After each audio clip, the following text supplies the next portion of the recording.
दोस्तों, आप सभी का बहुत बहुत स्वागत है। इस वीडियो में हम लोग ऑर्गेनिक केमिस्ट्री का चैप्टर अमीन्स देख रहे हैं। तो इस वीडियो को एंड तक देखना। मैंने एनसीईआरटी का हर एक रिएक्शन इसमें कंप्लीट कर दिया। आपको ये चैप्टर बहुत अच्छे तरीके से समझ में आ जाएगा। देखो, इस अमीन्स वाले चैप्टर में हम लोग जो टॉपिक्स कवर करने जा रहे हैं, सबसे पहले हम लोग देखेंगे method of preparation of amines, then उसके केमिकल प्रॉपर्टीज, देन वही डाइजोटाइजेशन है ना, डाइजोनियम सॉल्ट जो बनता है उसका रिएक्शन, देन उसके कुछ फिजिकल प्रॉपर्टीज हम लोग देख रहे होंगे अमीन्स के। ठीक है, तो चलिए सबसे पहले हमारे पास यहाँ पे मेथड ऑफ प्रिपरेशन ऑफ अमीन। इसमें सबसे पहले हम लोग देख रहे हैं रिडक्शन ऑफ नाइट्रो ग्रुप। ठीक है, जैसे यहाँ पे ये नाइट्रो ग्रुप है RNO2, इसमें LAH, ठीक है, या NaBH4 या H2 निकल डाल देंगे तो ये इस NO2 को NH2 में कन्वर्ट कर देगा। ठीक है, यहाँ से NO2 को हटा के यहाँ पे NH2 लगा देगा। इस चीज को याद रखना। ठीक है, अब जैसे यहाँ पे देखो और भी कुछ है ना, NO2 के साथ अगर हम लोग यहाँ पे H2 यही वाला रिएक्शन यहाँ पे H2 निकल वाला है ना, तो H2 के साथ निकल है ना, प्लेटिनम और पैलेडियम ले सकते हैं, तो भी ये इस NO2 को यहाँ पे NH2 में कन्वर्ट कर देगा। ठीक है, यानी कि नाइट्रो ग्रुप को यहाँ पे अमोनिया वाला ग्रुप में कन्वर्ट कर देगा। और मेटल के साथ यदि एसिड ले लें, यानी कि SN एक मेटल है, HCl एसिड है, ठीक है, SnHCl ले ले या FeHCl ले ले, तो भी इस NO2 को यहाँ पे NH2 में कन्वर्ट कर देगा। इस चीज को याद रखना। ठीक है, चलिए नेक्स्ट है अमोनोलाइसिस। ठीक है, तो इसमें क्या है, इसमें सबसे पहले अपने पास यहाँ पे अमोनिया, इसमें हम लोग RX ग्रुप डाल रहे हैं। ठीक है, यहाँ पे CH3 Cl इस तरीके से ग्रुप होता है ना, तो वो चीज आप लोग समझ लेना। ठीक है, यानी कि हेलो अल्केन वाला। तो इसमें अब क्या होगा, इसमें यहाँ से एक H हटेगा, यहाँ से एक H हटेगा, यहाँ से X हटेगा। ठीक है, तो HX यहाँ से बाहर निकल जाएगा और यहाँ पे R और NH यहाँ पे जुड़ जाएगा, तो R यहाँ पे NH2 बन जाएगा। ठीक है, यहाँ से एक H हटेगा, ठीक है, तो यहाँ पे NH2 बचा और ये R यहाँ पे आ गया, तो R NH2 बन गया, तो ये 1 डिग्री हो गया। अब वापस से इसमें RX डाल देंगे तो फिर से यहाँ पे एक H हटेगा, यहाँ पे R आ जाएगा। ठीक है, तो यहाँ पे देखो R NH R आ गया, अब ये 2 डिग्री हो गया। ठीक है, 2 डिग्री अमीन हो गया यहाँ पे। ठीक है, अब यहाँ पे फिर RX डालेंगे तो फिर से यहाँ पे ये H हट जाएगा और यहाँ पे एक R लग जाएगा, तो ये 3 डिग्री अमीन हो गया। ठीक है, फिर से वापस यहाँ पे एक RX डालेंगे तो यहाँ पे क्या काम करेगा, देखो इसके पास एक लोन पेयर होता है। ठीक है, तो यहाँ पे जो ये R ये हटेगा तो इस पे प्लस आएगा, इस पे माइनस आएगा, और इस पे लोन पेयर है। ठीक है, तो ये इस पे जाके अटैक कर देगा। ठीक है, तो इस पे एक प्लस आ जाएगा यहाँ पे और R यहाँ पे आके जुड़ जाएगा इस तरीके से। ठीक है, तो इसको हम लोग बोलते हैं 4 डिग्री हो गया पहली बात तो, और इसको हम लोग बोल सकते हैं क्वाटरनरी अमोनियम। ठीक है, क्वाटरनरी अमोनियम सॉल्ट हम लोग इसको बोल सकते हैं। ठीक है, क्वाटरनरी अमोनियम सॉल्ट, इस चीज को अच्छे तरीके से याद रखना। समझ में आ गया। और देखो number of moles of RX, कितने ये RX के मोल्स हमें चाहिए क्वाटरनरी सॉल्ट बनाने के लिए, वो डिपेंड करता है इस पे कितने हाइड्रोजन अटैच्ड है। ठीक है, जैसे कि अगर मान लो हमें 2 डिग्री से इस क्वाटरनरी अमोनियम सॉल्ट को बनाना है, तो यहाँ पे देखो 1 और 2 चाहिए रहेगा। ठीक है, तो ये कैसे पता लगाएंगे, तो इसको पता लगाने का तरीका है number of hydrogen plus lone pair और नाइट्रोजन। ठीक है, ऑब्वियसली जैसे कि यहाँ पे 3 था और इसमें यहाँ पे 1 लोन पेयर था, तो टोटल 4 RX हमें रिक्वायर्ड पड़ा इस सॉल्ट को बनाने के लिए। समझ में आ गया। अगर हम लोग यहाँ से बनाना चालू करेंगे तो यहाँ पे देखो 1 हाइड्रोजन है, ठीक है, और यहाँ पे इसके पास 1 लोन पेयर है, तो 2, तो यहाँ से 2 फिर रिक्वायरमेंट रहेगा। ठीक है, so number of moles of RX required for quaternary salt ये हो जाएगा number of hydrogen plus lone pair और नाइट्रोजन के बराबर। ठीक है, फॉर एग्जांपल यहाँ पे देखो NH3 में यहाँ पे 3 हाइड्रोजन है और 1 लोन पेयर, टोटल 4 RX लग गया, तो 1 2 3 4 RX लगा हमें। समझ में आ गया। चलो नेक्स्ट है रिडक्शन हम लोग देख रहे हैं नाइट्राइल्स का, देन फिर देखेंगे हम लोग अमाइड्स का। नाइट्राइल्स हम लोग जानते हैं, नाइट्राइल्स में RC ट्रिपल बॉन्ड N रहता है। ठीक है, आइसोनाइट्राइल या आइसोसाइनाइड, इसको साइनाइड ग्रुप भी बोलते हैं। ठीक है, आइसोसाइनाइड क्या होता है, वो होता है RNC। ठीक है, इस तरीके से आइसोसाइनाइड होता है। ठीक है, इसमें देखो नाइट्राइल्स में अगर हम लोग ये डाल देंगे, ठीक है, क्या चीज LAH, ठीक है, SBH के साथ तो नहीं देगा, SBH किसके साथ देता है, अकड़ के साथ देता है, AKAR। ठीक है, यानी कि अल्डिहाइड, कीटोन, एसिड हलाइड और वही RX इसके साथ देता है। ठीक है, तो SBH इसको रिड्यूस नहीं कर पाएगा, तो LAH करेगा, H2 निकल करेगा और SnHCl करेगा। ठीक है, क्या काम करेगा, यहाँ पे 2 तोड़ेगा, 2 बॉन्ड, इधर H2 इधर H2 लगेगा, यानी कि 1 डिग्री अमीन यहाँ से बना देगा। इस चीज को याद रखना। ठीक है, 1 डिग्री अमीन बना देगा यहाँ पे।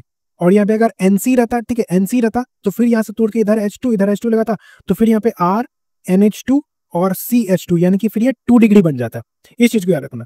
समझ में आया, काफी सिंपल था ये, है ना। अमाइड्स में क्या होता है, अमाइड्स आप लोग जानते हो, अमाइड्स इस तरीके से होता है RC double bond O NH2। ठीक है, ये वाला हमारे पास अमाइड ग्रुप होता है। इसमें क्या काम होगा, इसमें अगर हम लोग LAH और H2O डाल दिए, ठीक है, तो इस डबल बॉन्ड को यहाँ से तोड़ेगा, ऊपर H2 लगाएगा और यहाँ पे नीचे H2 लगा देगा। ठीक है, तो यहाँ पे क्या हो जाएगा, यहाँ पे H2 यहाँ से निकल जाएगा और यहाँ पे बन जाएगा अपने पास यहाँ पे RCH2NH2। ठीक है, RCH2NH2, इस तरीके से यहाँ पे अमाइड का रिडक्शन हो जाएगा। देखो इसमें एक और चीज आता है, देखो अगर हम लोग इसमें SN, ठीक है, SN यहाँ पे HCl होगा, ठीक है, यहाँ पे SnCl2HCl के साथ H3O+ डाल दें, ठीक है, तो ये वाला रिएक्शन क्या होता है, ये वाला रिएक्शन हमारे पास होता है स्टीफेंस रिडक्शन। ठीक है, स्टीफेंस रिडक्शन होता है हमारे पास ये वाला रिएक्शन, जैसा कि हम लोग देख चुके हैं। ठीक है, तो इस CN वाले ग्रुप में अगर हम लोग स्टीफेंस रिडक्शन करा देंगे, यानी कि SnCl2HCl और H3O+ डाल देंगे, ठीक है, तो ये हमारे पास फिर अल्डिहाइड बना देता है। इस चीज को याद रखना, याद रखना, यहाँ पे SN और HCl सिंपल सा डालेंगे, तो यहाँ पे ये नाइट्राइल्स को, ठीक है, यानी कि यहाँ पे H2 लगाएगा, इधर भी H2 लगाएगा, यानी कि 1 डिग्री अमीन बना देगा। लेकिन वहीं पे अगर हम लोग स्टीफेंस रिडक्शन यानी कि SnCl2HCl, यहीं पे कंफ्यूजन होता है SnHCl और SnCl2HCl, ठीक है। तो SnCl2HCl डालेंगे तो इसको ही एल्डिहाइड में कन्वर्ट कर देगा, ठीक है। तो उम्मीद करता हूँ ये चीज आपको समझ में आ गया होगा। चलिए नेक्स्ट यहाँ पे गिब्रेल थैलामाइड सिंथेसिस, ठीक है। इससे 1 डिग्री अमीन हमें मिलता है, ठीक है, याद रखना, इससे हमें 1 डिग्री अमीन देखने को मिलता है। इसमें क्या इस्तेमाल करते हैं, इसमें रिएजेंट इस्तेमाल करते हैं हम लोग KOH, RX और एक्वस NaOH, ठीक है। जैसा कि यहाँ पे देखो ये थैलामाइड है, ठीक है, थैलामाइड। देखो अब ये बनता कैसे है थैलामाइड, इसको देखना ध्यान से। सबसे पहले हम लोग थैलिक एसिड लेते हैं। थैलिक एसिड क्या होता है, इस तरीके से होता है थैलिक एसिड अपने पास, ठीक है। यहाँ पे C11OOH, ठीक है, और यहाँ पे C11OOH, ठीक है। ये रिएक्शन मैं आपको पहले भी बता चुका हूँ इससे पिछले वाले चैप्टर में, ठीक है। तो ये जो है इसमें हम लोग क्या करते हैं, इसमें हम लोग यहाँ पे NH3 डालते हैं। तो यहाँ पे क्या होता है, NH3 डालने के बाद, ठीक है, ये इस तरीके से यहाँ पे बन जाता है, ठीक है। C डबल बॉन्ड O, यहाँ पे O बन जाएगा और NH4 बन जाएगा, ठीक है, ONH4। यहाँ पे सिंपल सा C double bond O, ONH4 इस तरीके से यहाँ पे बन जाता है। अब इसका क्या करते हैं, अब इसका यहाँ पे हम लोग हीट कर लेते हैं। हीट करेंगे तो यहाँ पे वाटर का 2 मॉलिक्यूल निकल जाएगा, ठीक है। तो यहाँ से H2O निकलेगा, यहाँ से फिर H2 और O निकल जाएगा। तो इस तरीके से यहाँ पे बन जाएगा, ठीक है, C डबल बॉन्ड O और यहाँ पे बन जाएगा NH2 और यहाँ पे C डबल बॉन्ड O और यहाँ पे बन जाएगा NH2। अब क्या काम करेंगे, अब हम लोग इसको और स्ट्रॉन्ग हीट करेंगे। हमने थोड़ा सा हीट किया तो वाटर निकला, अब हम लोग यहाँ पे स्ट्रॉन्ग हीट कर देंगे तो यहाँ से क्या निकल जाएगा, यहाँ से NH3 निकल जाएगा, ठीक है। तो यहाँ से एक NH2 और यहाँ से एक H निकल जाएगा। तो कुछ इस तरीके से बन जाएगा यहाँ पे, ठीक है, इस तरीके से यहाँ पे बन जाएगा, है ना। यहाँ पे डबल बॉन्ड O, यहाँ पे NH बन जाएगा, ठीक है। इस तरीके से हमारा बन जाएगा विच इज थैलामाइड, ठीक है। समझ में आ गया। अब इसी का हम लोग आगे का रिएक्शन देख रहे हैं, ठीक है। तो अब जैसे हम लोग इसमें यहाँ पे KOH डालेंगे तो क्या होगा, ठीक है। जैसे यहाँ पे हम लोग KOH डालेंगे तो ये टूटेगा, यहाँ पे माइनस इधर प्लस आएगा, ठीक है, ये टूटेगा, इधर प्लस इधर माइनस आएगा, ठीक है। तो ये वाला जो K प्लस है ये इस N माइनस के साथ चला जाएगा, तो यहाँ पे N माइनस और K प्लस यहाँ पे बन जाएगा, ठीक है। उसके बाद क्या होगा, देखो उसके बाद फिर हम लोग इसमें RX डालेंगे। RX डालेंगे तो क्या होगा, अगेन से देखो यहाँ पे देखो पोलैरिटी है ही, तो ये टूटेगा, इधर प्लस है, ठीक है, तो ये टूटेगा, ये प्लस प्लस है, ये इस N माइनस के साथ चल के यहाँ पे N और R बना लेगा, ठीक है। इसी को हम लोग N अल्काइल थैलामाइड बोलते हैं, ठीक है। इसी को रखना, ये बन गया अपने पास। अब देखो इसके बाद क्या होगा, इसमें इसके बाद हम लोग फिर यहाँ पे एक्वस NaOH डालेंगे। हमने KOH RX डाल दिया, अब हम लोग यहाँ पे एक्वस NaOH डालेंगे। तो एक्वस NaOH डालने के बाद क्या होगा, ये देखो NaOH जो है ये इस तरीके से टूटेगा, NaO और H, ठीक है। यहाँ से ये इधर प्लस और इधर माइनस से टूटेगा। तो एक काम करो, इधर यहाँ पे ये इधर इसको तोड़ोगे तो इसको तोड़ोगे तो क्या आएगा, इस पे प्लस आएगा, इस पे माइनस आएगा, ठीक है। इसको तोड़ोगे तो इस पे प्लस आएगा और इस पे माइनस आएगा, ठीक है, सॉरी उल्टा कर दिया, इस पे माइनस आएगा और इस पे प्लस आएगा। तो अब क्या होगा, अब यहाँ पे इसको इस तरीके से तोड़ना, ठीक है। यहाँ पे देखो H इधर लगा दो, H प्लस इधर आ जाएगा और ONa इधर आ जाएगा, ठीक है। H प्लस इधर आ जाएगा इस माइनस के साथ और ONa इधर आ जाएगा, ठीक है, क्योंकि इस पे माइनस था, ठीक है। तो इस तरीके से यहाँ पे हो जाएगा, इस C के साथ यहाँ पे ONa जुड़ जाएगा, इस C के साथ यहाँ पे ONa जुड़ जाएगा और यहाँ पे क्या होगा, इधर यहाँ पे बन जाएगा R और NH2, ठीक है। यहाँ पे देखो 2 H है यहाँ पे, तो R है और NH2 बन जाएगा। तो इस तरीके से हो गया यहाँ पे, ठीक है, R NH2 बन गया, 1 डिग्री अमीन बन गया और यहाँ पे C के साथ ONa और इधर C के साथ ONa आ गया, ठीक है। तो इस तरीके से यहाँ पे ONa बन गया और यहाँ पे क्या हो गया, और यहाँ पे R NH2 बन गया विच इज 1 डिग्री अमीन। ये 1 डिग्री अमीन बनता है इससे, गिब्रेल थैलामाइड से, ठीक है। गिब्रेल थैलामाइड सिंथेसिस से 1 डिग्री अमीन यहाँ पे बनता है, ठीक है। ये बेस्ट मेथड है टू प्रिपेयर 1 डिग्री अमीन, ठीक है। 1 डिग्री अमीन को बनाने के लिए ये जो है ये सिंथेसिस ये बेस्ट मेथड है और ओनली एलिफेटिक अमीन्स बनता है, इसको याद रखना, ठीक है। एरोमेटिक नहीं बनता, सिर्फ एलिफेटिक अमीन्स इसमें बनता है, इस चीज को बहुत अच्छे तरीके से याद रखना, ठीक है। नेक्स्ट है हॉफमैन ब्रोमामाइड डिग्रेडेशन। इससे भी यहाँ पे 1 डिग्री अमीन ही बनता है। ये काफी इंपॉर्टेंट रिएक्शन है, बहुत इससे क्वेश्चन बनते हैं, ठीक है। देखो हॉफमैन ब्रोमामाइड, यहाँ पे अमाइड आ रहा है ना, ठीक है, तो amide in the presence of bromine उसका डिग्रेडेशन हो जाएगा। सो जैसे यहाँ पे देखो अमाइड है, अमाइड में क्या होता है, R C double bond O NH2 है, ठीक है। इस तरीके से हमारा ये अमाइड है। इसका रिएजेंट अच्छे से याद रखना, रिएजेंट हम लोग इसमें लेते हैं Br2 प्लस 4 NaOH और हीट कर देते हैं, ठीक है।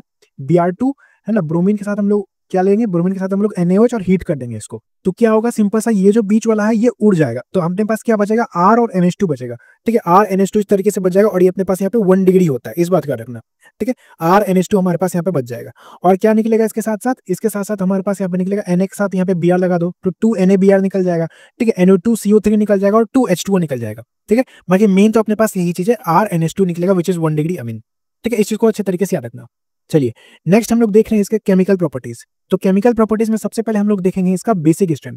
तो जैसा कि मैंने आपको बता ही दिया था जीओसी में कि बेसिक स्ट्रेंथ जो है वह प्रोपोर्शनल होता है यहाँ पे इलेक्ट्रॉन डोनेशन टेंडेंसी, यानी कि जिसके पास जितना ज्यादा इलेक्ट्रॉन होगा और उसको कितना अच्छे तरीके से वो कितना स्पीड से वो डोनेट कर सकता है, कितना जल्दी डोनेट कर सकता है, वो डिपेंड करता है, अपने पास बेसिक स्ट्रेंथ बताता है वो, ठीक है। जितना ज्यादा इलेक्ट्रॉन का अनस्टेबिलिटी होगा उतना ही ज्यादा वो इलेक्ट्रॉन को तुरंत डोनेट कर देगा और उतना ही ज्यादा उसका बेसिक स्ट्रेंथ होगा, ठीक है, तो कह सकते हैं हम लोग ईज ऑफ प्रोटोनेशन या ease of electron donation tendency is called basic strength, हम लोग कह सकते हैं कि यहाँ पे। ठीक है, तो basic strength electron donation tendency and electron density, जितना ज्यादा इलेक्ट्रॉन डेंसिटी होगा उतना ज्यादा इसका डोनेशन टेंडेंसी होगा। ठीक है, और इलेक्ट्रॉन डोनेटिंग ग्रुप पे डिपेंड करेगा, प्रोपोर्शनल होगा इलेक्ट्रॉन डोनेटिंग ग्रुप और इलेक्ट्रॉन विड्रॉइंग ग्रुप के इनवर्स प्रोपोर्शनल होगा। ठीक है, सेम पीरियड में EN यानी कि इलेक्ट्रोनेगेटिविटी के इनवर्सली प्रोपोर्शनल होगा। क्यों? क्योंकि मोर इलेक्ट्रोनेगेटिव पे नेगेटिव स्टेबल होता है, और नेगेटिव अगर स्टेबल हो गया तो फिर वो डोनेट होगा नहीं, तो बेसिक स्ट्रेंथ कम हो जाएगा इसी वजह से। और साइज में भी ग्रुप में हम लोग साइज के इनवर्सली प्रोपोर्शनल लेते हैं, क्योंकि जितना बड़ा साइज होते जाएगा उतना ही ज्यादा वो इलेक्ट्रॉन को अच्छे से रख लेगा, तो इलेक्ट्रॉन स्टेबल हो गया तो फिर डोनेशन टेंडेंसी डिक्रीज हो जाएगा।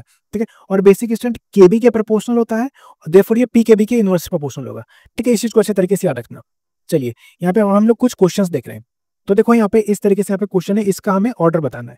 तो देखो यहाँ पे डीलोकलाइजेशन का जो इलेक्ट्रॉन होता है, ये इलेक्ट्रॉन जो है ये डीलोकलाइज्ड है, यानी कि ये रेजोनेंस में इन्वॉल्व है। ठीक है, और ये जो इलेक्ट्रॉन है ये लोकलाइज्ड है। ठीक है, ये लोकलाइज्ड है यानी कि ये रेजोनेंस में इन्वॉल्व नहीं है। ठीक है, ये दोनों चाहिए रेजोनेंस में इन्वॉल्व है, और ये जो है ये 1 2 3 4 5 है, इसके कारण से तो एरोमेटिसिटी आ रहा है। तो ये जो इलेक्ट्रॉन है ये बहुत ही ज्यादा स्टेबल है यहाँ पे, तो ये तो बिल्कुल ही डोनेट नहीं करेगा, तो इसका बेसिक स्ट्रेंथ सबसे कम हो जाएगा। उसके बाद यहाँ पे ये वाला है, ये यहाँ पे ये रेजोनेंस में इन्वॉल्व है, तो उसके बाद एरोमेटिसिटी के बाद यहाँ पे ये आ जाएगा, तो इसका थोड़ा सा तो ज्यादा होगा। ठीक है, एरोमेटिसिटी का तो भाई बिल्कुल भी ये डोनेट नहीं करेगा, इसलिए इसका सबसे कम है, सबसे कम इलेक्ट्रॉन डोनेशन टेंडेंसी है। उसके बाद अपने पास आ गया ये दोनों। ठीक है, ये लोकलाइज्ड है। अब देखो इसमें क्या देखना है, लोकलाइज्ड आ गया, तो अब इसमें हम लोग क्या देख सकते हैं, अब इसमें हम लोग देख सकते हैं इसका इलेक्ट्रोनेगेटिविटी। ठीक है, ये दोनों सेम है, तो इसका इलेक्ट्रोनेगेटिविटी देखना है। तो इस वाले का यहाँ पे इलेक्ट्रोनेगेटिविटी देखो, यहाँ पे क्या इसका हो जाएगा अपने पास sp2।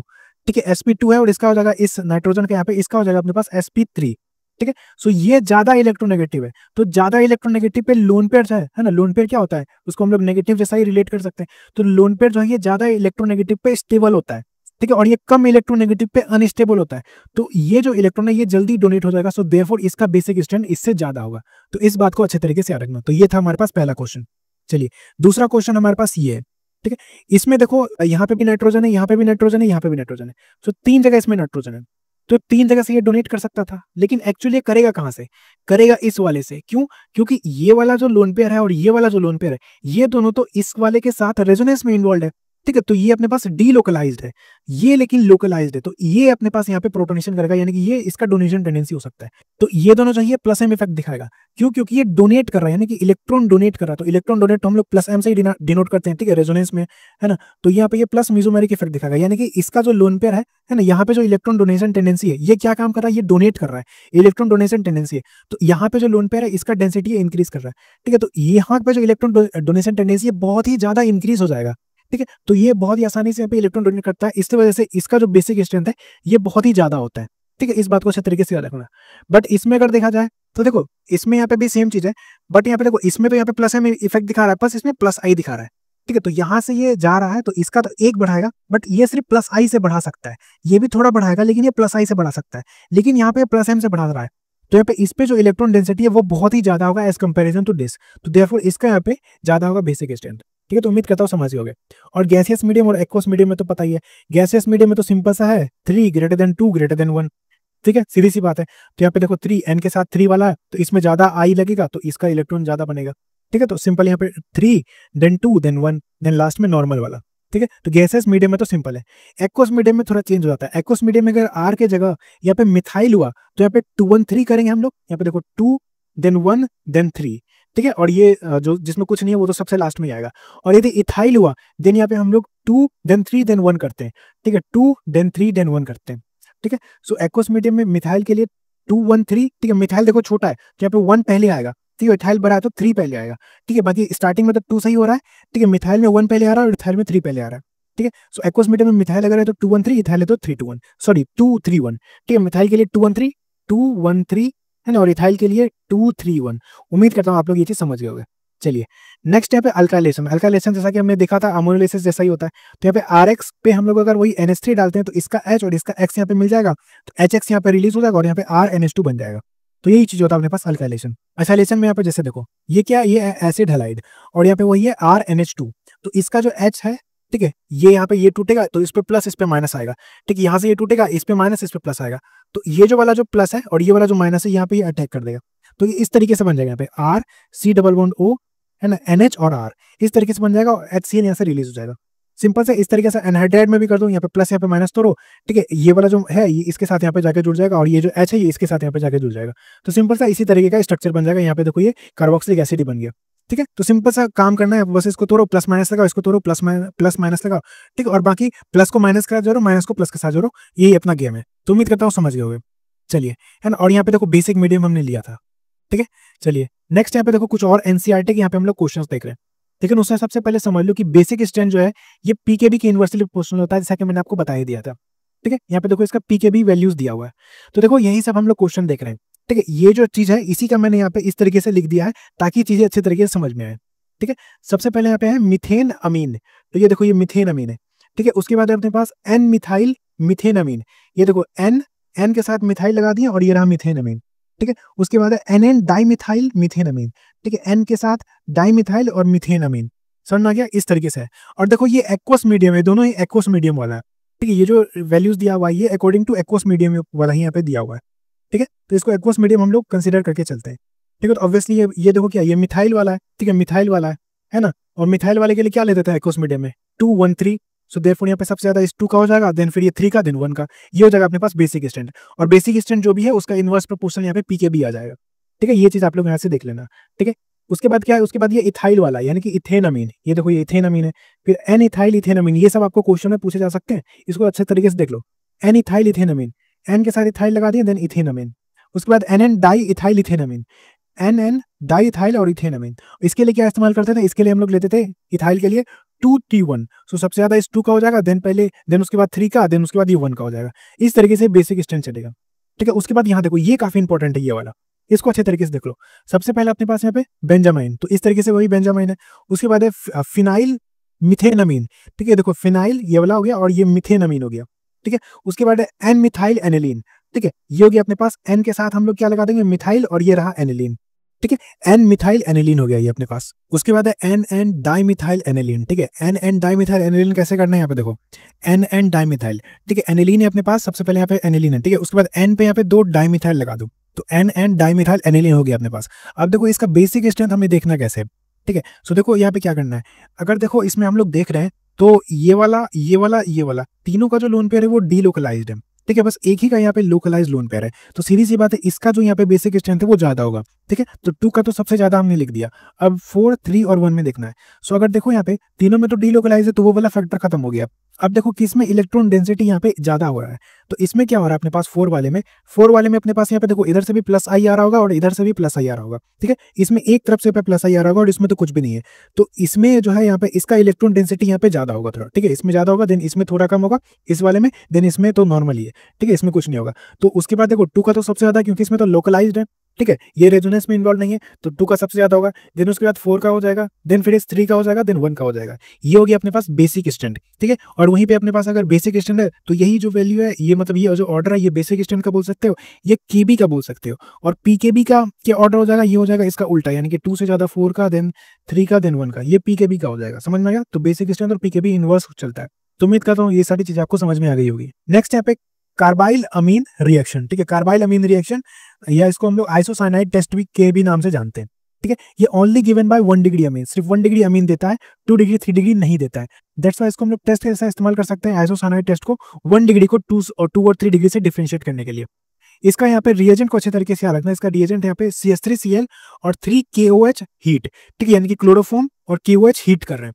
इसमें जैसे यहाँ पे 1 डिग्री अमीन है, 1 डिग्री अमीन के साथ हम लोग CHCl3 और KOH हीट डालेंगे तो ये आइसोसाइनाइड बना देगा, ठीक है, यानी कि यहाँ पे क्या लगा देगा, यहाँ पे C लगा देगा बस, ठीक है। इस तरीके से यहाँ पे आइसोसाइनाइड बन जाएगा। इसका बहुत ही फाउल स्मेल होता है, इस बात को याद रखना, ठीक है। तो 1 डिग्री अमीन के साथ ये रिएजेंट डाल रहे हैं तो आइसोसाइनाइड, और अगर फाउल स्मेल आ रहा है तो समझ जाना, देखो अमीन के साथ अगर हम लोग ये रिएजेंट डालें यानी कि CHCl3 यानी कि क्लोरोफॉर्म और KOH डाल रहे हैं और फाउल स्मेल आ रहा है तो समझ जाना कि वो जो अमीन था वो 1 डिग्री होगा। तो ये काफी इंपॉर्टेंट एक रिएक्शन था, ठीक है। चलो अब उसके बाद यहाँ पे नाइट्रस एसिड हम लोग यहाँ पे डाल रहे हैं, यानी कि HNO2 बोलते हैं हम लोग नाइट्रस एसिड को, ठीक है। तो सबसे पहले यहाँ पे हम लोग अल्काइल अमीन में डालेंगे, ठीक है, अल्काइल अमीन में डालते हैं यहाँ पे, और इसके लिए रिएजेंट वही होता है अपने पास HNO2 या NaNO2HCl हम लोग ले लेते हैं, और इसको हम लोग यहाँ पे 0 से 5 डिग्री सेल्सियस के बीच में हम लोग डालते हैं। तो देखो अल्काइल अमीन में अगर डालेंगे तो ऑब्वियसली इसमें वही बनेगा, ठीक है, वही सॉल्ट बन जाएगा। तो यहाँ पे देखो ये N2 और यहाँ पे Cl- बन जाएगा इस तरीके से, ठीक है। अब इसमें क्या होगा कि अल्काइल वाला जो है ना, ये अल्काइल है, ठीक है, ये वाला जो ये अल्काइल वाला है, ठीक है, ये अनस्टेबल होता है, ठीक है, ये अनस्टेबल होता है, तो देयरफॉर ये वाटर के साथ यहाँ पे ये बना लेगा, आरओएच बना लेगा। तो कुल मिला के समझो अल्काइल अमीन बनेगा ना, तो वो तुरंत से फिर यहाँ पे आरओएच बना लेगा, इस बात को याद रखना, ठीक है। अल्काइल अमीन बन गया तो फिर ये तुरंत से ये आरओएच यहाँ पे बना लेता है, इस बात को अच्छे तरीके से याद रखना, ठीक है। काफी इंपॉर्टेंट रिएक्शन था, कई लोग इसको इग्नोर कर देते हैं ना। अगर वहीं पे एरोमेटिक अगर बात किया जाए तो ये देखो अपने पास ये एनिलीन, ठीक है, ये अपने पास यहाँ पे एनिलीन, इसमें हम लोग क्या काम कर रहे हैं, इसमें भी हम लोग सेम रिएजेंट डाल रहे हैं, which is HNO2 and NaNO2, ठीक है, HCl 0 to 5 डिग्री सेल्सियस में।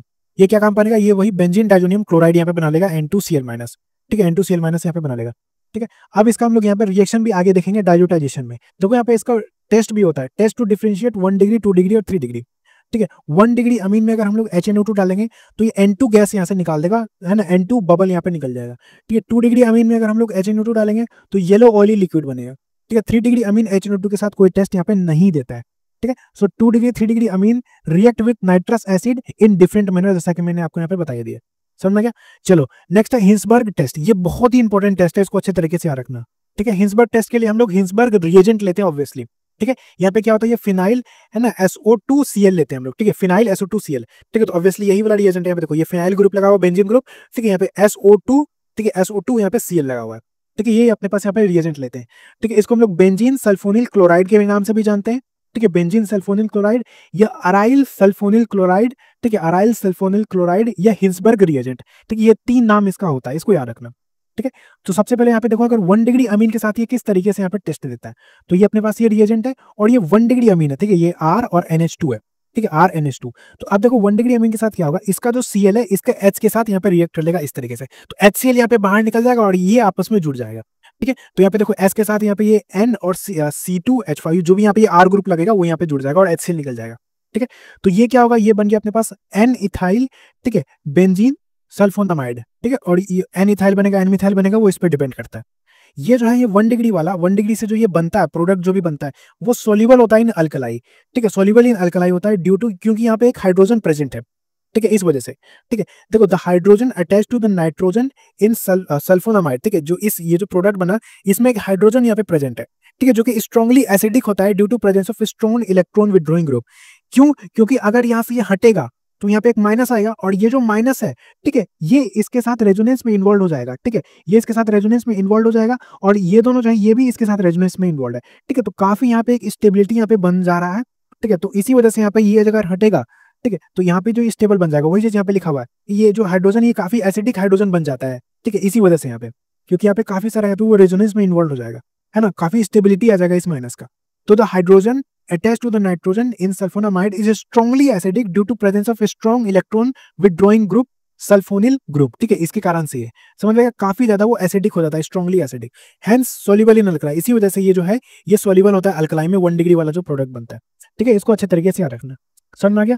चलिए नेक्स्ट 2 डिग्री के साथ क्या करते हैं, 2 डिग्री के साथ भी सेम है, यहाँ पे एक H होगा 2 डिग्री के साथ, इधर R है इधर R है, ठीक है, यहाँ पे हट जाएगा तो यहाँ पे HCl बाहर निकलेगा तो ये सिंपल से यहाँ पे अटैच हो जाएगा। अब इसके साथ यहाँ पे कोई भी हाइड्रोजन नहीं है, सो देयरफॉर ये इनसोल्यूबल होता है अल्कलाई में, ठीक है, सिंस है ना जो यहाँ पे बना NN diethyl benzene sulphonamide does not contain any hydrogen, ठीक है, इसी वजह से ये एसिडिक नहीं होता है, हेंस इनसोल्यूबल है अल्कलाई, अल्कलाई में सोल्यूबल नहीं होता है।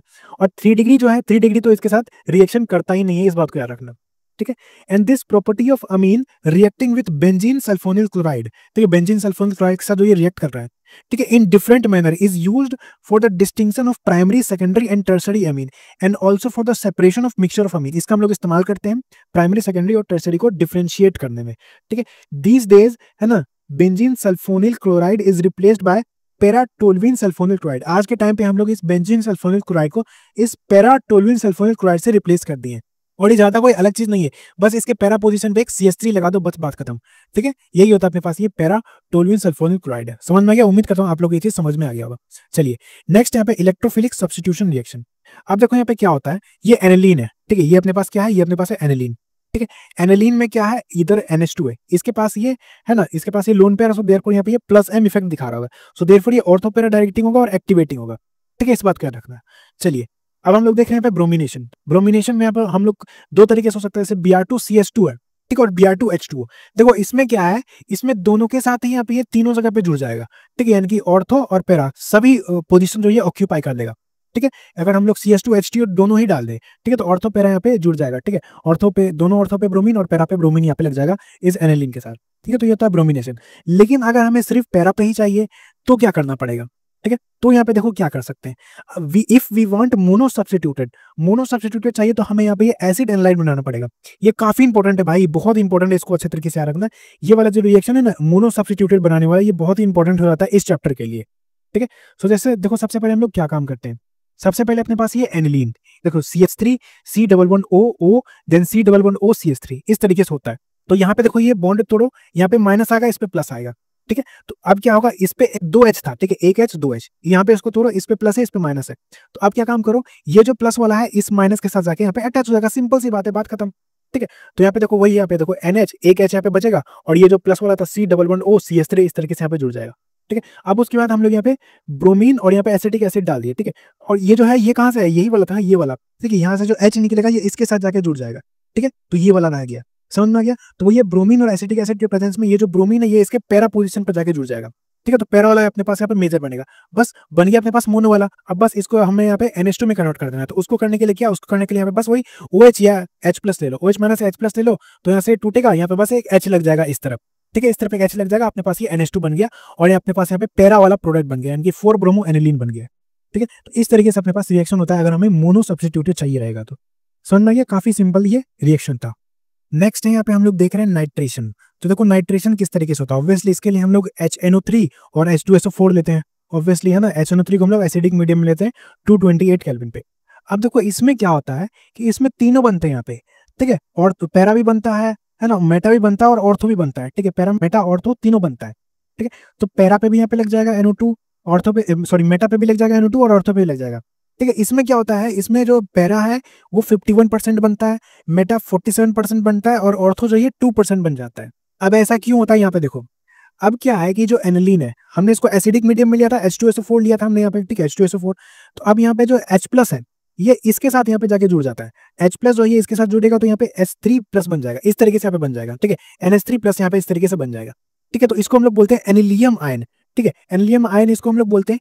अब यहाँ पे क्या है, ये मेटा डायरेक्टिंग यानी कि इलेक्ट्रॉन विड्रॉइंग ग्रुप बन जाता है, ठीक है। ये इलेक्ट्रॉन विड्रॉइंग ग्रुप बन जाता है क्योंकि यहाँ पे इसके पास प्लस है तो ये इलेक्ट्रॉन को सक करेगा, अपने तरफ लेगा, ठीक है। इसलिए ये इलेक्ट्रॉन विड्रॉइंग ग्रुप बन जाता है ना। ये मेटा डायरेक्टिंग होगा अगर इलेक्ट्रॉन विड्रॉइंग ग्रुप है, ठीक है। तो देयरफॉर अगर ये मेटा डायरेक्टिंग है ना, तो मेटा वाला प्रोडक्ट बनेगा, है ना। So therefore besides ortho para Meta और ऑल्सो फॉर्म, मेटा जो है वो ऑल्सो फॉर्म हो जाता है क्योंकि यहाँ पे ये एनिलियम आयन बन जाता है। ये इसका रीजन है, इस रीजन को भी अच्छे तरीके से याद रखना, ठीक है। Meta is form because of formation of anilium ion, समझ में आ गया। सो पैरा जो है ये 51%, मेटा 47% और ऑर्थो 2% बनता है इन नाइट्रेशन। बहुत इंपॉर्टेंट पॉइंट था, अच्छे तरीके से याद रखना।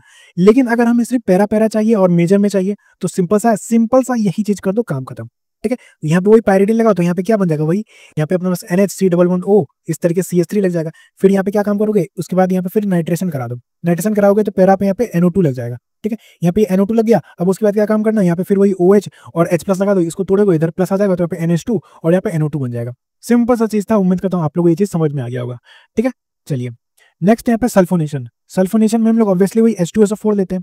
तो अब इसमें क्या होता है, सबसे पहली बात तो देखो, अगर हम लोग डायरेक्ट यहाँ पे H2SO4 लेंगे और उसको हमने यहाँ पे हीट कर दिया तो डायरेक्ट यहाँ पे तुम क्या काम करो, तुम यहाँ पे पैरा पे SO3H लगा दो, ठीक है। हम लोग जानते हैं इसमें SO3H लगता है, लेकिन बीच में एक इंटरमीडिएट भी आता है, उसको भी जानना बहुत ही जरूरी होता है। उस इंटरमीडिएट का नाम होता है एनिलियम, ठीक है, हाइड्रोजन सल्फेट, ठीक है। एनिलियम हाइड्रोजन सल्फेट होता है। क्या होता है देखो, काफी सिंपल है, ज्यादा दिमाग नहीं लगाना इसमें बस सिंपल सा इसको यहाँ पे जोड़ दो तो यहाँ पे क्या हो जाएगा, यहाँ पे वही NH3, ठीक है। इसका यहाँ पे देखो 2 H है ना, तो इस पे एक NH3 और HSO4 माइनस हो जाएगा, ठीक है। इस तरीके से यहाँ पे हो जाता है, ये समझ में आ गया।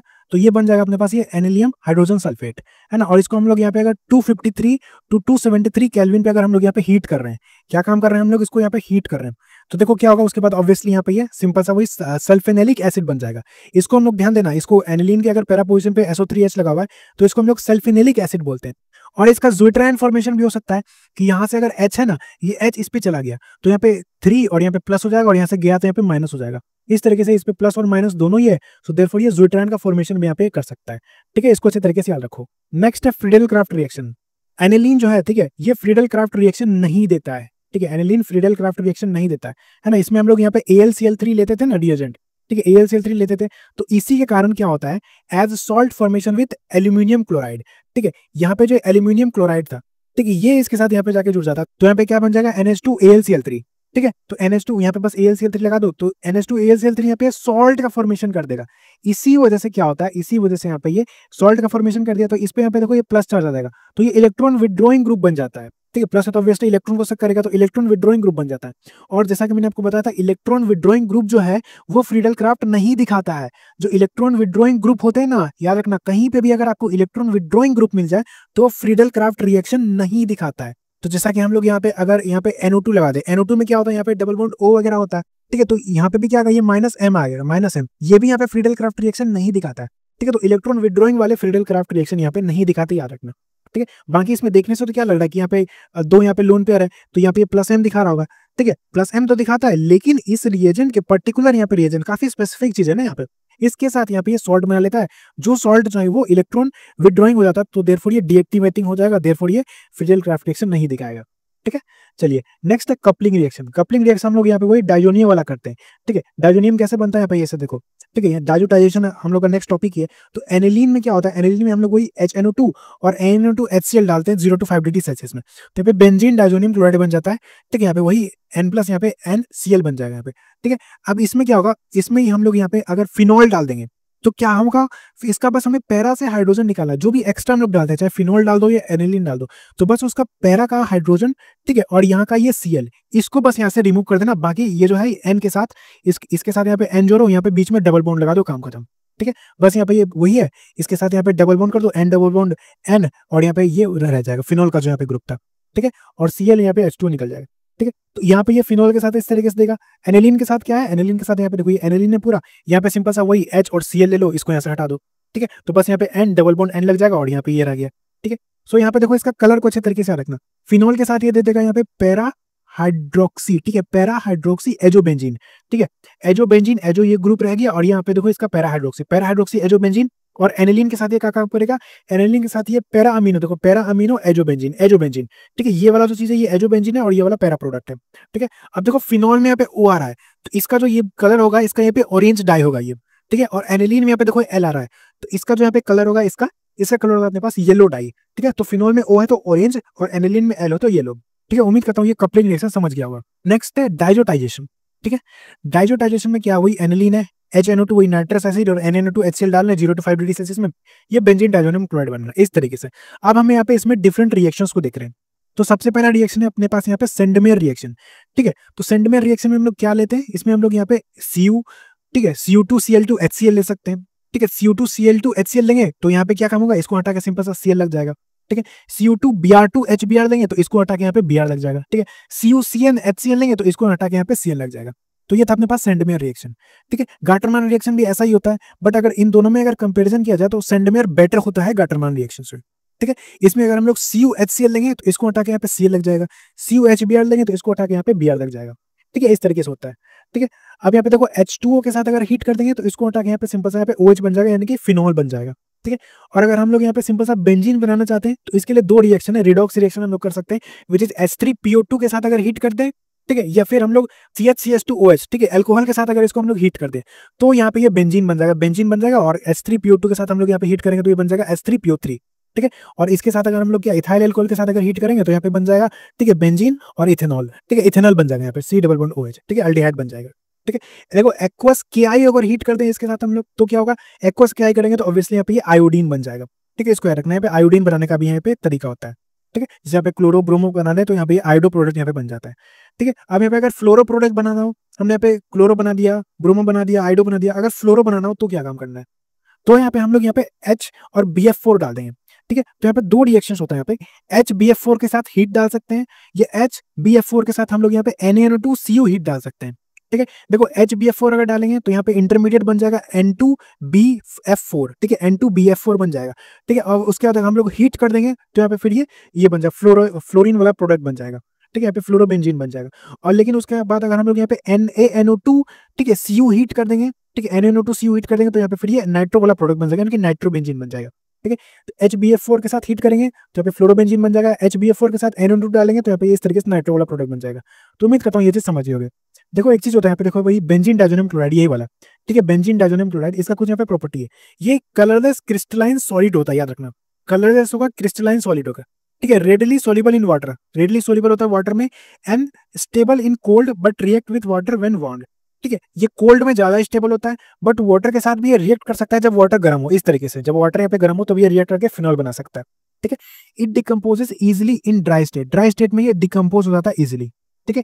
बेंजीन डाइजोनियम फ्लोरोबोरेट, ठीक है, benzene diazonium fluoroborate is water insoluble and stable in room temperature, जो बेंजीन डाइजोनियम फ्लोरोबोरेट है वो वाटर में इनसॉल्युबल होता है और स्टेबल होता है रूम टेम्परेचर में। तो इन पॉइंट्स को अच्छे तरीके से रखना, these are very important points, समझ में आ गया। नेक्स्ट यहाँ पे कुछ रिडक्शन रिएक्शन हम लोग देख रहे हैं, तो यहाँ पे देखो रिडक्शन रिएक्शन हम लोग यहाँ पे नाइट्रोबेंजीन में देखते हैं, ठीक है। देखो नाइट्रोबेंजीन में अगर हम लोग ZnHCl डाल दें, ठीक है, HCl है तो देयरफॉर ये एसिडिक मीडियम होगा ऑब्वियसली, तो इसमें ZnHCl डाल देंगे तो यहाँ पे इसको हटा के NH2 बना लेगा ऑब्वियसली, जैसा कि हम लोग जानते हैं, यानी कि एनिलीन बना लेगा, ठीक है। और Zn, ठीक है, NH4Cl डाल दें, ठीक है, ZnNH4Cl डाल दें तो इसको हटा के यहाँ पे NHOH बना लेगा, ठीक है, NHOH बना लेगा। और उसके बाद हम लोग अगर FeH2 अगर डाल दें, ठीक है, FeH2 तो यहाँ पे सिंपल सा इसको NO में कन्वर्ट कर देगा, इसको हम लोग नाइट्रोसोबेंजीन बोलते हैं, ठीक है। SnCl2KOH डाल दें तो इसको यहाँ पे फिर ये एजोबेंजीन में कन्वर्ट कर देगा, ठीक है, एजोबेंजीन में यहाँ पे डबल बॉन्ड O N और PH यहाँ पे लगा देगा, एजोबेंजीन में कन्वर्ट कर देगा, ठीक है। फिर ZnNOH डाल देंगे तो यहाँ पे NH बना लेगा, ठीक है, कि वही हाइड्रोजन वाला प्रोडक्ट यहाँ पे बना लेगा, NH, ठीक है। उसके बाद अगर हम लोग यहाँ पे Na2ASO3 प्लस NaOH, ठीक है, या फिर हम लोग ग्लूकोज के साथ NaOH डालेंगे तो इस तरीके से यहाँ पे ये है ना, बेंजीन के साथ N डबल बॉन्ड N, ठीक है, O और PH वाला यहाँ पे प्रोडक्ट बना लेगा, ठीक है। और फिर हम लोग यहाँ पे अगर करंट और स्ट्रॉन्ग एसिड के साथ अगर इसको रिएक्ट करा लेंगे तो यहाँ पे देखो ये एनिलीन और पैरा पे यहाँ पे हाइड्रोक्सी वाला ग्रुप लग जाएगा, OH ग्रुप लग जाएगा, ठीक है। और करंट और वीक एसिड डालेंगे तो यहाँ पे एनिलीन बन जाएगा। सो ये उतना इंपॉर्टेंट नहीं है, फिर भी अगर आप लोग इसको ये वाले अगर खास करके याद कर लो तो काफी इंपॉर्टेंट हो जाता है ये, ठीक है, ये वाले और ये वाले, ठीक है, ये तो आपको याद रहना चाहिए, काफी इंपॉर्टेंट है ना। ये देखो HCl है तो एसिडिक मीडियम है, ठीक है, NH4Cl है ये न्यूट्रल है, H2O ये न्यूट्रल है, KOH तो ये बेसिक मीडियम हो जाएगा। तो ये कुछ रिडक्शन रिएक्शन थे, इसको याद रखो। चलो नेक्स्ट हम लोग देख रहे हैं यहाँ पे फिजिकल प्रॉपर्टीज। सो देखो यहाँ पे जो लोअर एलिफेटिक अमीन्स होते हैं वो गैसेस होते हैं, lower aliphatic amines, and fishy order होता है इनका, ठीक है, fishy order. Primary amines with 3 और मोर कार्बन, ठीक है, प्राइमरी अमीन यानी कि 1 डिग्री अमीन जिसमें 3 या 3 से ज्यादा कार्बन होते हैं वो लिक्विड होते हैं, and still higher ones are solid, ठीक है, और इसके ज्यादा जो होंगे वो सॉलिड्स होंगे, ठीक है, ये वाले लिक्विड होते हैं और इससे ज्यादा वाले सॉलिड्स होते हैं, ठीक है। Aniline and aryl amines, aniline जानते हो ये वाला, ठीक है, ये वाला एनिलीन होता है, और अदर अराइल अमीन्स, ठीक है, ये यूजुअली कलरलेस, ऑब्वियसली जैसा कि हमने ये वाला भी देखा था, ये भी यहाँ पे ये कलरलेस ही होता है, यहाँ पे देखो ये कलरलेस है BDC, ठीक है। तो ये क्या होता है, aniline and other aryl amine are usually, ठीक है, usually colourless but get coloured on strong, ठीक है, but get coloured on storage due to atmospheric oxygen, ठीक है, यूजुअली ये कलरलेस होता है बट उसमें कलर आ जाता है अगर उसको हम लोग स्टोर करके रख दे, ठीक है, और कहां से आता है, ड्यू टू एटमॉस्फेरिक ऑक्सीडेशन के कारण कलर आ जाता है, ठीक है, इसको अच्छे तरीके से याद रखना। चलो नेक्स्ट है, देखो लोअर एलिफेटिक अमीन्स है ना, सोल्यूबल होता है वाटर में, लोअर एलिफेटिक अमीन्स वाटर में सोल्यूबल होता है because they can form hydrogen bond with water, ठीक है, जो लोअर एलिफेटिक अमीन्स होता है वो वाटर में सोल्यूबल है, क्यों सोल्यूबल है, क्योंकि वो हाइड्रोजन बॉन्ड बना सकता है वाटर के साथ, ठीक है, जैसा कि हम लोग जानते हैं कि सोल्युबिलिटी जो है वो मोलिकुलर वेट के इनवर्सली प्रोपोर्शनल होता है। सो अगर मोलिकुलर वेट कम होगा तो सोल्युबिलिटी ज्यादा है, वही यहाँ पे लिखा हुआ है कि लोअर एलिफेटिक अमीन यानी कि मोलिकुलर वेट कम है तो सोल्युबिलिटी इसका ज्यादा होगा, है ना, और ये वाटर फॉर्म कर सकता है हाइड्रोजन बॉन्ड विद वाटर, इसी कारण इसका सोल्युबिलिटी ज्यादा होगा। और जैसे जैसे हम लोग मोलिकुलर वेट को बढ़ाते जाएंगे तो सोल्युबिलिटी कम होगा, क्योंकि मोलिकुलर वेट अगर बढ़ाएंगे तो हम लोग वो जो R वाला ग्रुप है, ठीक है, यानी कि हाइड्रोफोबिक पार्ट उसको हम लोग इंक्रीज कर रहे हैं, तो हाइड्रोफोबिक अगर इंक्रीज होगा तो ऑब्वियसली सोल्युबिलिटी यहाँ पे डिक्रीज हो जाता है, समझ में आ गया। देखो however solubility decreases with increase in molecular mass, जैसा कि मैंने बता दिया सोल्युबिलिटी डिक्रीज होगा जब हम लोग मोलिकुलर मास को इंक्रीज करते हैं, ठीक है ना, due to increase in size of hydrophobic alkyl part, समझ में आ गया।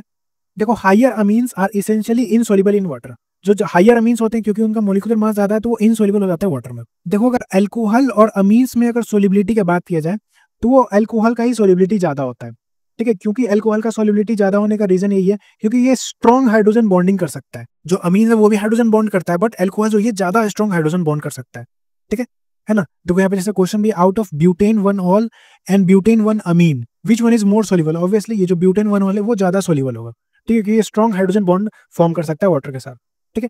देखो अमीन्स जो है are soluble in organic solvent like alcohol, ether and benzene, amine जो है ये इनके साथ भी सोल्युबल होता है क्योंकि ऑब्वियसली ऑर्गेनिक कंपाउंड है, लाइक डिसॉल्व लाइक, पता होगा, ठीक है ना। Alcohols are more polar than amine, alcohol ज्यादा पोलर होते हैं अमीन से, ठीक है, and form stronger intermolecular hydrogen bond than amine. ठीक है, अल्कोहल जो है वो इंटरमोलिकुलर यानी कि आपस में जो है ना हाइड्रोजन बॉन्ड वो ज्यादा अच्छा तरीके से कर सकते हैं अमीन से, दैट्स वाई जो है ये ज्यादा सोल्यूबल होते हैं, इसको अच्छे तरीके से याद रखना। ठीक, काफी इंपॉर्टेंट पॉइंट था ये। देखो प्राइमरी एंड सेकेंडरी अमीन्स है ना are engage in intermolecular association due to hydrogen bonding. जो प्राइमरी और सेकेंडरी अमीन्स होता है, ठीक है, प्राइमरी अमीन्स क्या होगा, जैसे आर NH3 NH2, ठीक है, और सेकेंडरी अमीन क्या होगा आर NH और आर। इस दोनों में क्या देखने को मिल रहा है, इसमें भी हाइड्रोजन है, इसमें भी हाइड्रोजन है, लेकिन वहीं पे टर्सरी में यहाँ पे देखो, टर्सरी में यहाँ पे कोई सा भी हाइड्रोजन यहाँ पे प्रेजेंट नहीं होता है। ठीक है, तो प्राइमरी और सेकेंडरी में क्योंकि हाइड्रोजन है, सो देयरफॉर ये intermolecular association with hydrogen bonding यहाँ पे कर सकता है between nitrogen and one of its hydrogen with another molecule. समझ में आ गया? This intermolecular association is more in primary amine, क्योंकि इसमें ऑब्वियसली हाइड्रोजन ज्यादा होता है। ठीक है, more in primary amine than secondary amine as there is two hydrogen in primary amine obviously. ठीक है, as there is two hydrogen available for hydrogen bonding. ठीक है, प्राइमरी अमीन में। समझ में आ गया? वहीं पे tertiary amine do not have intermolecular association. Tertiary amine में इंटरमोलिकुलर एसोसिएशन नहीं होता है, क्योंकि एक के पास तो नाइट्रोजन है लेकिन दूसरे के पास हाइड्रोजन है ही नहीं, तो इस वजह से इंटरमोलिकुलर एसोसिएशन इसमें नहीं होता है due to absence of hydrogen atom. समझ में आ गया? ये काफी इंपॉर्टेंट पॉइंट था, इसको अच्छे तरीके से याद रखो। चलिए नेक्स्ट यहाँ पे देखो, बॉइलिंग पॉइंट का किस्सा जैसा कि मैंने आपको बता ही दिया है। ठीक है, बॉइलिंग पॉइंट प्रोपोर्शनल होता है हाइड्रोजन बॉन्ड के। ठीक है, प्रोपोर्शनल होता है मोलिकुलर वेट के, और इनवर्सली प्रोपोर्शनल होता है ब्रांचिंग के। ठीक है, यानी कि आइसोमर्स में जैसे ब्रांचिंग बढ़ाते जाएंगे तो बॉइलिंग पॉइंट कम होता है। ठीक है, ये तो आप लोग को पता ही है। और जैसे कि यहाँ पे देखो ये 1 डिग्री अमीन, 2 डिग्री अमीन और 3 डिग्री अमीन। 1 डिग्री अमीन का बॉइलिंग पॉइंट क्यों ज्यादा होता है, क्योंकि ये इंटरमोलिकुलर हाइड्रोजन बॉन्डिंग अच्छे तरीके से कर सकते हैं। ठीक है, इसलिए 1 डिग्री, देखो यहाँ पे 2 हाइड्रोजन है, तो यहाँ पे 2 तरीके से यहाँ पे देखो ये कर सकता है कि यहाँ पे हाइड्रोजन बॉन्डिंग। ठीक है, वहीं पे 2 डिग्री के पास सिर्फ एक ही हाइड्रोजन होता है, तो एक ही तरफ से कर सकता है, और 3 डिग्री के पास कोई हाइड्रोजन ही नहीं है, तो इसका जो यहाँ पे ये इंटरमोलिकुलर हाइड्रोजन बॉन्डिंग होता ही नहीं है, और हाइड्रोजन बॉन्डिंग अगर कम है तो बॉइलिंग पॉइंट भी यहाँ पे कम होगा। ठीक है, 1 डिग्री का ज्यादा होने का रीजन क्यों है, क्योंकि इसमें हाइड्रोजन बॉन्डिंग ज्यादा है। देन उसके बाद 2 डिग्री, देन 3 डिग्री। उम्मीद करता हूँ आप लोग ये चीज समझ में आ गया होगा। ठीक है, अब देखो अगर हम लोग यहाँ पे एल्कोहल अमीन्स और अल्केन्स में यहाँ पे अगर बॉइलिंग पॉइंट का देखें तो किसका ज्यादा होता है, तो सबसे ज्यादा इसमें अल्कोहल का देखने को मिलता है। ठीक है, और ये क्या कंपेरेबल मॉलिक्यूलर मास का बात हो रहा है। सो कंपेरेबल मॉलिक्यूलर मास में जो अल्कोहल है इसमें सबसे ज्यादा हाइड्रोजन बॉन्डिंग हो सकता है, तो इसी वजह से इसका हाइड्रोजन बॉन्डिंग अगर ज्यादा है तो बॉइलिंग पॉइंट इसका सबसे ज्यादा होगा। देन उसके बाद ऑब्वियसली 1 डिग्री, क्योंकि इसमें 2 हाइड्रोजन है। देन 2 डिग्री अमीन, क्योंकि इसमें 1 हाइड्रोजन है। देन उसके बाद 3 डिग्री हो जाता है। ठीक है, अल्केन से ज्यादा 3 डिग्री अमीन का होता है, क्योंकि इस 3 डिग्री अमीन में हमें यहाँ पे डाइपोल डाइपोल इंटरेक्शन देखने को मिलता है। ठीक है, डीपी, इसके कारण से हमें 3 डिग्री का जो है ये बॉइलिंग पॉइंट ज्यादा होता है। ठीक है, अल्केन में यहाँ पे सिर्फ हमें वंडरबॉल इंटरेक्शन देखने को मिलता है, तो इसी वजह से इसका जो बॉइलिंग पॉइंट है वो सबसे कम हो जाता है। ठीक है, तो इस रिलेशन को अच्छे तरीके से याद रखना। ठीक है, और 1 डिग्री और 2 डिग्री अमीन में जैसा कि हमने देखा ये इसमें इंटरमोलिकुलर हाइड्रोजन बॉन्डिंग प्रेजेंट होता है, और इसमें 1 डिग्री का ज्यादा होगा, देन उसके बाद 2 डिग्री का होगा। और 1 डिग्री का क्यों, क्योंकि इसमें 2 हाइड्रोजन है और 2 डिग्री में 1 हाइड्रोजन है। और 3 डिग्री में हमें इंटरमोलिकुलर हाइड्रोजन बॉन्डिंग यानी कि आपस में 3 डिग्री और 3 डिग्री अमीन आपस में हाइड्रोजन बॉन्डिंग नहीं कर सकते, क्योंकि ऑब्वियसली हाइड्रोजन इसमें प्रेजेंट है ही नहीं। समझ में आ गया? चलिए, और सोलिबिलिटी जैसा कि मैंने आपको बता ही दिया। ठीक है, सोलिबिलिटी इनवर्सली प्रोपोर्शनल होता है मोलिकुलर वेट के, मोलिकुलर वेट बढ़ाओगे तो सोलिबिलिटी घट जाएगा। ठीक है, और क्यों ऐसा होता है, कि मोलिकुलर वेट बढ़ाएंगे तो because of increase in hydrophobic interaction. ठीक है, इसके कारण से सोलिबिलिटी डिक्रीज होता है। और सोलिबिलिटी है ना अल्कोहल का ज्यादा होता है अमीन से, क्योंकि अल्कोहल में स्ट्रॉन्ग हाइड्रोजन बॉन्ड यहाँ पे प्रेजेंट होता है। ठीक है, तो उम्मीद करता हूँ ये सारी चीज आपको समझ में आ गया होगा। So alright guys, thank you so much, thank you. उम्मीद करता हूँ ये चैप्टर आपको अच्छे तरीके से समझ में आ गया होगा। कोई भी अगर डाउट है तो आप मुझसे कमेंट में पूछ सकते हैं। ठीक है, नोट्स आपको मेरे टेलीग्राम चैनल पे मिल जाएंगे, लिंक आपको डिस्क्रिप्शन में दे दिया हुआ है। ठीक है, पढ़ाई करते रहो, ऑल द बेस्ट। मैं मिलता हूँ आप लोग को नेक्स्ट वीडियो में।